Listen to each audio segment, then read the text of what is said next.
Toronto stuff. Things like this are great. You never know where you're going to get that tip or even that coffee that will inspire you or point you in the right direction or even give you a lead or two. But start early, ask for help, network. So what you're doing is already a step in the right direction. But make sure you know what you're good at and what your strengths and weaknesses are. Because if you try and be good at everything, you're going to be a jack. Well, you can't be a jack of all trades. You're going to be a jack of some trades and drop a lot of balls. Yeah. So with that being said, I think I'd rather use you based on the fact that you know so much and you've been through so many different companies, different roles. I think this is the best time to even jump into a Q&A session because you know on so many different topics on what works and what doesn't work, what works in teams, how to make the culture, how to do the hiring process. I'd definitely like to open up to everybody right now, and we're definitely going to go here first. Number two. Here you go. Oh, so I have a quick question. As someone who has looked to apply to a number of companies, you are looking for some kind of culture fit. I think we've all experienced maybe working at a company that was not that fit, right? What kind of things can you do to gauge that company? Because there are things that the company publicly does to sell themselves culturally, and then sometimes is not actually that way in your experience. It's tough. I guess to the extent you know people in that company, I would spend as much time as you can talking to them. If they're more progressive companies, they sponsor meetups. Their people actually attend meetups. So I would try and spend time with them and have them describe things. And if they start talking about the foosball table and free foods, just say no. That's not what I mean. I mean, because people, it's kind of people jump to that. Well, we have great benefits. We have free candy. Go beyond that. Say, okay, so better yet, what happens at a point of stress? What actually happens? So describe a time when shit hit the fan. What did your boss do? What did your bosses do? I think that's far more instructive as to what happens in the company or what the culture is like than wherever there's free candy in the bowl. Thank you. Perfect. Jump over there. Yeah, I wanted to ask you about your company, Fortay. So can you tell us a little bit? I don't know what it does. What do you exactly? Okay, Fortay. How does it work? It's a jerk detector. Sorry, what? It's a jerk detector. I don't know what that Okay, sorry. Okay, what it does, it's based on a survey right now, or probably as it evolves with more advanced machine learning models.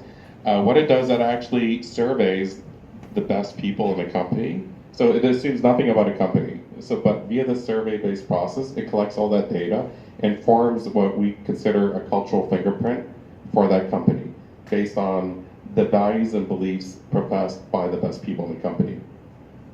Okay, so it's all math. We don't even subjectively try and describe it. We don't say you're about agility or about teamwork. We just say this is what your best people said via responses, but it's a mathematical model. We send the same survey over to a candidate, and it does basically a match via cultural correlation analysis, via score from 0 to 100, and it's been freakishly predictive. It's not perfect, but it's been far better than anything I've personally used before I started Fortay. So it works basically the person that gets hired does really good work and fits within the company? It's not wherever they do work, it's wherever they manifest the values and beliefs. So the way that we describe it, it's, for example, it's not wherever the person's a rock star sales dude, it's how he interacts. Does he have the behaviors that you want to see carried forward in an organization? But companies are always looking for performance, so how can you evaluate only on personality, I'm assuming? It's beyond personality. It's a subtle thing because behaviors, you can have different personalities that have the same behaviors. If that makes sense. Okay, yes. For example, well, I could show you sort of the question sets, and maybe because we try and structure the questions that there's no right answer. We describe people okay. The questions also phrased in a specific manner. They're always generally phrased in your ideal company. Does this happen or does this happen? And they describe where they lie in terms of where they feel they would like their ideal company to express a behavior.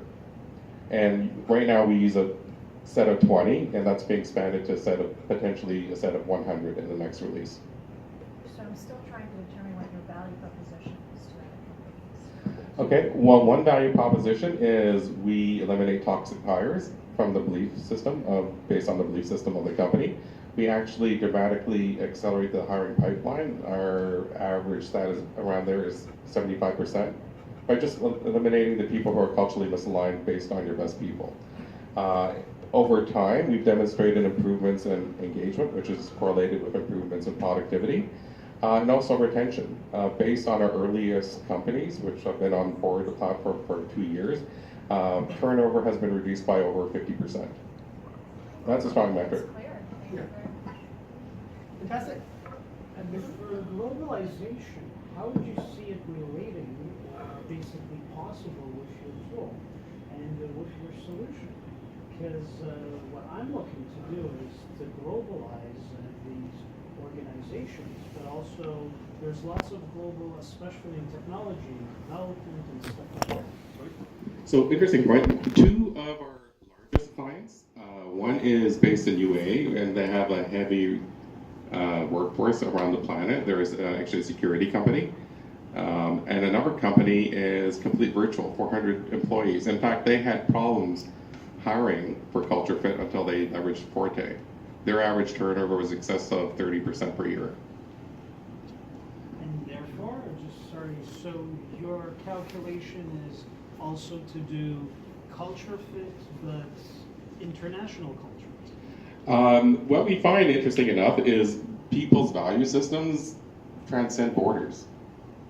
So yeah, again, it is English only, so that is a key limitation around. We haven't focused on internationalization in terms of different languages, but based on the English-speaking questions that we have now, it has transcended borders in what we consider the more traditional cultures that we typically attribute to regional cultures. Perfect. Yeah, I'll actually bring the Okay. microphone, make it a little easier. I'm pretty close. Okay, so what's the path that you suggest for us to take when it comes to seeking funding and early on, especially for people that haven't really launched yet and are looking for the opportunity, someone to listen to them and hopefully fund or invest? Yeah, that's on it. So, to be transparent, that is my weakness. So, I got to be honest. So, again, because I've done kind of everything else, I've been around it, and part of it, ironically, all the companies that I've been with haven't needed funding. So, Rennie, we IPO, Bootstrap, Ripple. By the time I got there, they were well on the way to acquisition. It wasn't really what I consider a heavy funding round. That was profitable. So I've been really associated with growth companies that weren't heavily involved in funding. So I never got as much exposure as I wanted to. I'm learning as we speak, so I'm getting mentored on that point. A lot of it is relationship oriented. I'll tell you that, particularly in early stage. In early stage, which is what we're on, we're still considered seed. And a lot of it is, I would strongly recommend warm intros. If you send 100 emails cold, you'll get half a response, maybe. I would recommend going to people in your network and getting warm intros to get meetings, and you'll still get rejected. You have to have a thick skin. And I remember in early days of Fortay, when I was pitching, I was told literally they wouldn't spend a dime on it. When I was pitching it and building the prototype, but guess what? It's alive and well, and now we're seriously looking for a 7-figure round. Right.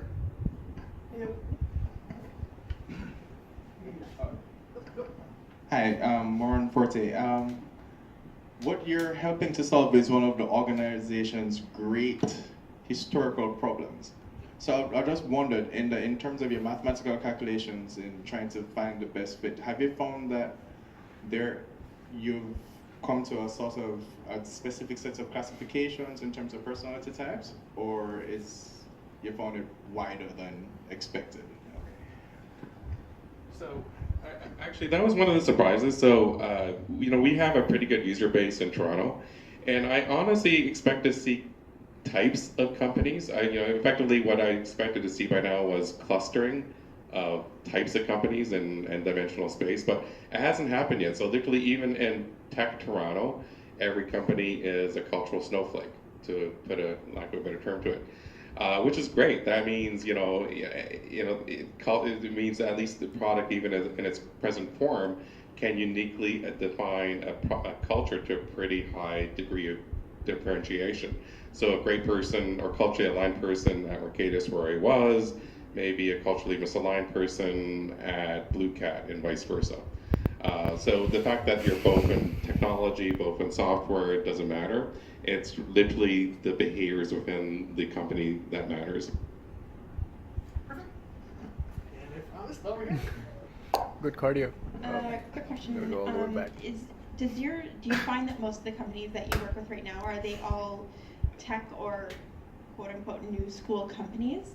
Have you tested this on very old school type situations like law firms, accounting firms, things like that, in environments that are quote unquote boring compared to what we're experiencing here?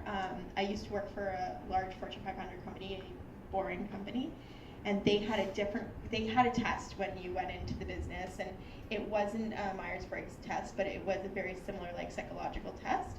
And to be honest, I found it quite telling and very useful in that business. So I'm curious if you found a difference between maybe old school and new school type businesses.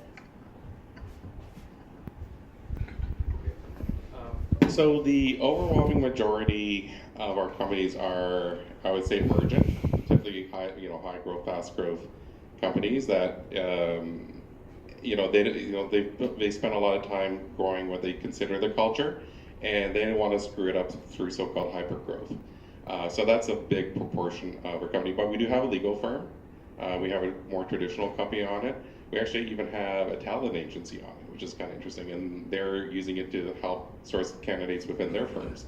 So we're seeing a pattern, or at least a good mix. We're seeing repeatability of the platform, which is a good sign of product market fit.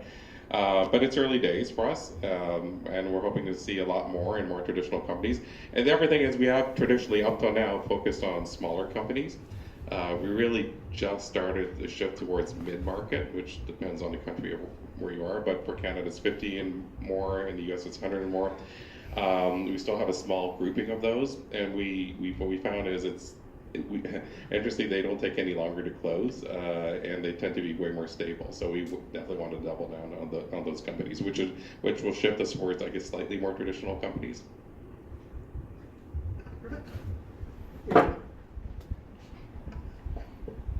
In terms of when you're looking to enter a new venture or start a new company, what's your take on sort of going at it alone versus going into a new business with a partner? And how loath are you to sort of give up equity early on if you need to build out a team and you have cash flow constraints?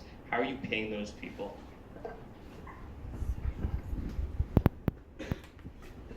I was going to ask you that question. Okay, but I don't think there's any real answer to that. I do believe the more minds you have on deck to solve our problem, the better. I know even between I and my co-founder, two of us, it's tough. With us splitting up the work. But the key thing is, if you do have the co-founders, finding that, I hate to say, cultural alignment has to be there, because if there's any dissonance, it's going to surface really quickly. And there's so many points of stress in a startup. And again, that's where the difference in values and beliefs really surface really quickly. You really need to make sure that element between you and your co-founders is really there at the beginning, or else. And then actually that did happen early days of Fortay. We actually had a technical CTO in addition to myself, which was more focused on product, and lo and behold, different value system, and he had to leave. So even us, with all my experience, I didn't spend enough time on it, and it's such a key decision point. What was the other element to your question? Expanding your staff if you don't have the cash flow. Okay. So in my case, again, I can't hire local developers. I can't afford to pay 110 an hour. So I went offshore, and I was, there's part of me that was nervous. So I would look for recommendations. I had this team vetted. I got references. I went through test iterations, and right now my development team is in Ukraine. And yes, there are pluses and minuses to it in terms of cash flow. Great. Time zone, it's plus 6 hours, so that means I do a lot of work late at night and a lot of work early in the morning, but it's something that I frankly have to do to be capital efficient. That's probably going to continue for the foreseeable future. I just can't beat that rate, and they've been actually awesome. Like, they've actually, for lack of a better term, have made Fortay to what it is right now. But yeah, you have to hustle. We've gotten free advice, free stuff as much as possible. But you look for people that can help in any way you can, because it's tough. No one can afford $300 to $500 for a consultant in the early days. It's just not going to happen. So even so, to put things in perspective, even though we've earned 100K, we're cash flow positive. Largely because we're not paying ourselves, but but with that, we still have money left over to now focus on a bit of marketing and a few other things, and that's what you have to do. If that's any other, go here, and then I'll get you in the back. Hi, my question is kind of connected to what you were talking about, which is basically outsourcing. Because I'm outsourcing everything when it comes to PR, marketing, and I'm outsourcing the whole development of my platform in India, which is plus 10 hours, and understand how annoying it is, how difficult it is. The question is, because that's what I did because of the budget, same thing you were talking about, it's more efficient basically, but when do you think you should, not when, how should you start doing the insourcing process, and how long does it usually take, and any difficulties that you might and will face because of it? That's a big step, finding a developer that knows the code. I think it's a balancing act. Like I said, even if I get funding, I'm going to probably keep the offshore team, but they will probably focus on slightly different things.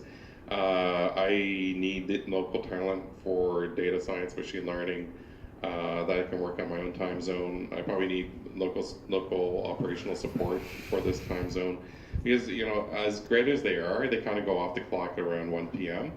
and that means it's all on me for the rest of the day. So if anything happens, it can be kind of disruptive, right? So part of it is, to protect your sanity and your business model, you do need local support. With market, the cool thing about other functions, you can outsource almost everything from finance to marketing. And I would point to a lot of fractional marketing and finance resources they can tap into. So I want to hire local, but you have to be extremely financially judicious. Like, I'm not going to hire a CMO in the first year. I'm probably going to hire a highly skilled professional to do whatever I can for $1,000 per month. Perfect. Just one sec. One person down here. Hi there.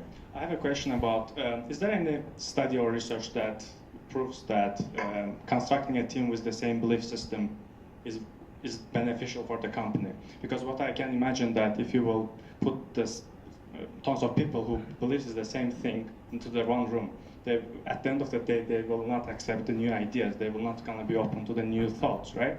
They're gonna believe what they want to believe, and they're gonna believe what they do believe. How did you, do you have any analytics that you measured on the companies?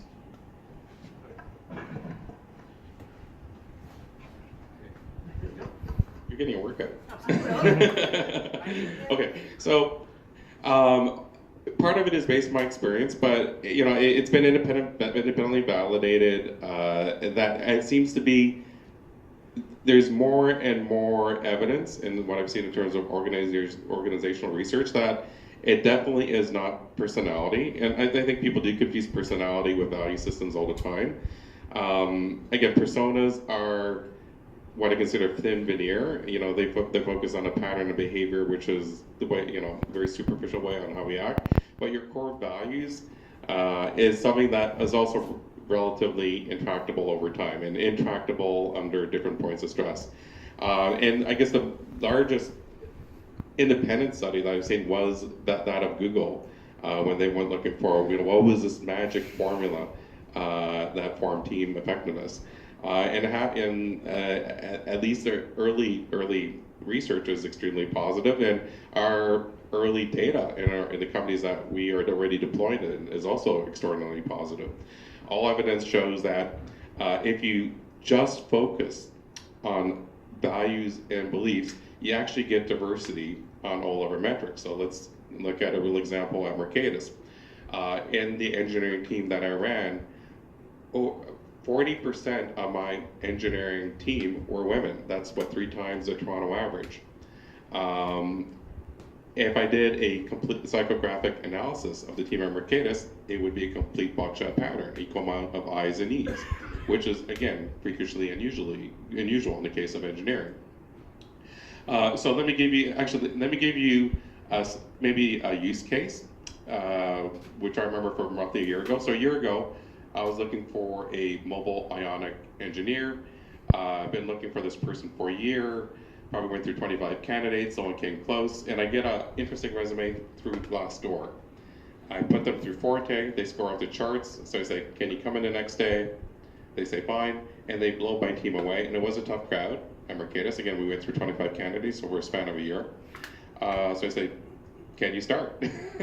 And they said yes. So within 48 hours, I'm able to hire speed and confidence. So here's the best part of that. No CS degree, no engineering degree. It was a medical doctor that immigrated from Cairo to Toronto and discovered that they had lost their passion for medicine, but had a passion for mobile web development, so he taught himself. Wow. And Forte gave me that gentle nudge to say, just take a closer look at this person. There's something about him that deserves a closer look based on your team's value system. Wow. Perfect. You go right there. Go easy. Basically, how do you price the value proposition? Because you're creating a market, so how do you price the value proposition? How do you actually charge the companies for the services provided by Fortay? And secondly, when you're the core value system actually develops the perspectives. So how do you cater for the diversity in because if you bring in a lot of people with the same value structure, same core values, they would probably have the similar perspectives. How do you get people in the room that see things differently then? Okay. Well, all I can say is, I'll answer the last question first. All evidence shows that does not happen.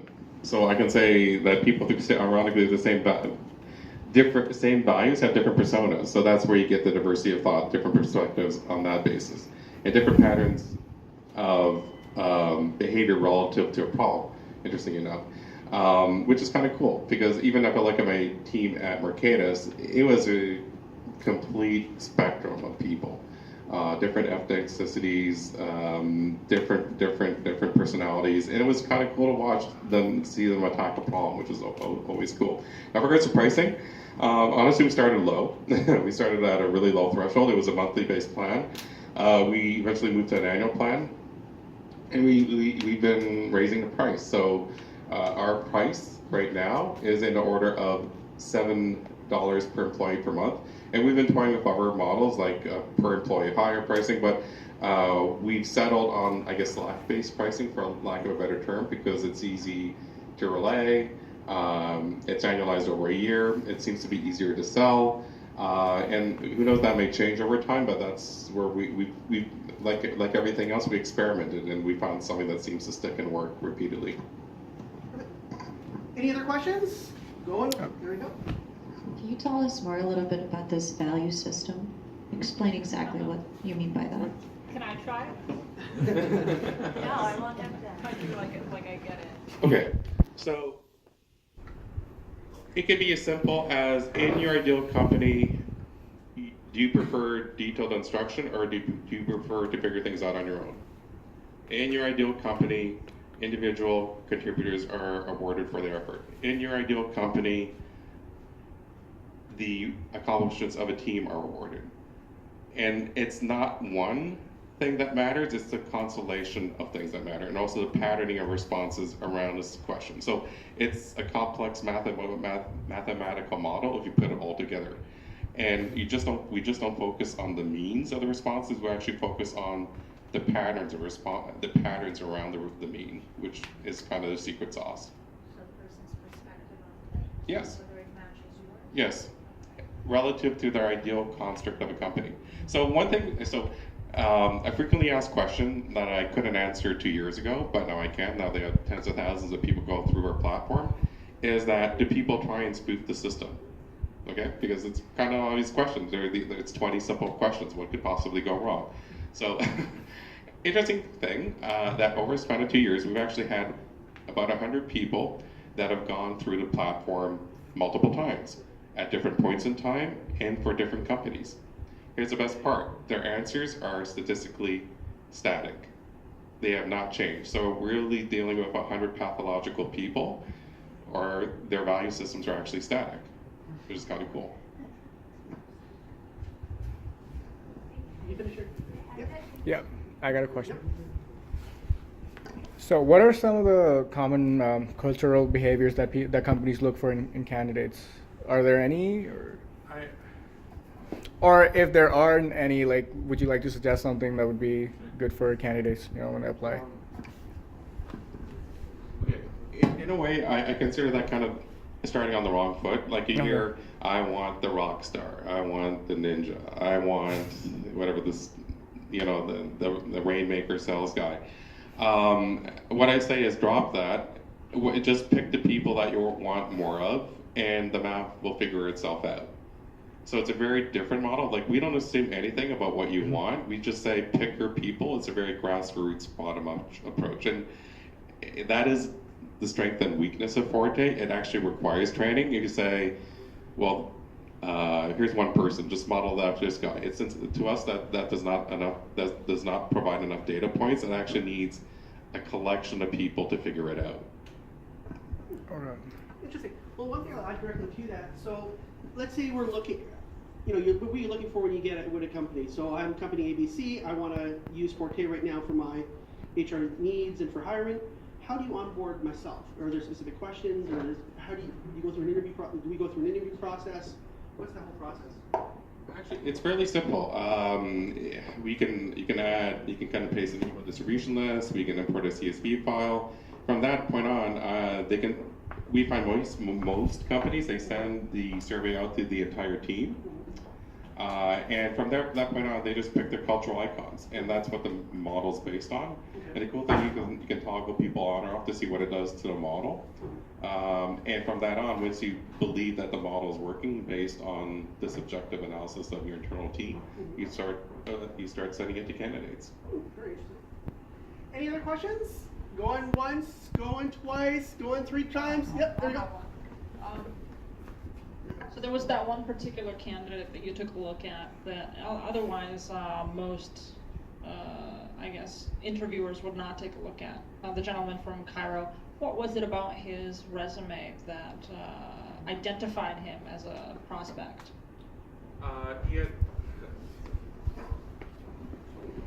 He applied for the job, which is, but he had projects, but no accreditation. Like, he didn't have a degree or comp sci degree, but he said he had done some projects in Ionic, which I said, okay.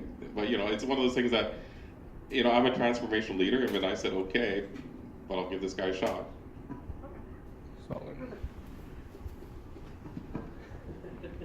Well, I just want to thank you guys so much for coming out. Bohdan, I want to thank you for coming. Guys, we're going to be doing a draw in the next minute or so make sure you guys give us your number or your business card and put it in the little bowl. If not, come to me right now, and we're going to be doing the draw in about a minute. With that being said, make sure you get a chance to come out to our next event. We're going to be having these happen every single month in Toronto. We are in Toronto, Kitchener-Waterloo, Buffalo, and Montreal. You know what? The one thing we've seen in this team is we start seeing early stage companies doing some amazing, amazing things. And the one thing I definitely will ask all of you right now, if you have a product, you want to showcase it to the world, let us know about it. Let us help you. We're here as a resource. At the end of the day, this is not just a meeting. You come in, you grab some pizza. you know, that's fine too, if that's all you want. But at the end of the day, you know what, we're here to help you, you know, sincerely. That's the one thing I wish I had when we started our tech business, and you know what, we didn't do good. You know, and I wish we had these kind of resources with people actually giving us vetted talent and everything else, and consultants. Now, the one thing I will add is we do have a list of vetted developers if you do need. If you're looking to develop in blockchain, you're looking to develop overseas as well, or even within North America, we can definitely help you with that as well, just based on some of the insight and some of the people that approached us. So they're pre-vetted, they're definitely someone you can trust. But with that being said, thank you so much for coming out, and we're going to be doing the draw in about 1 minute.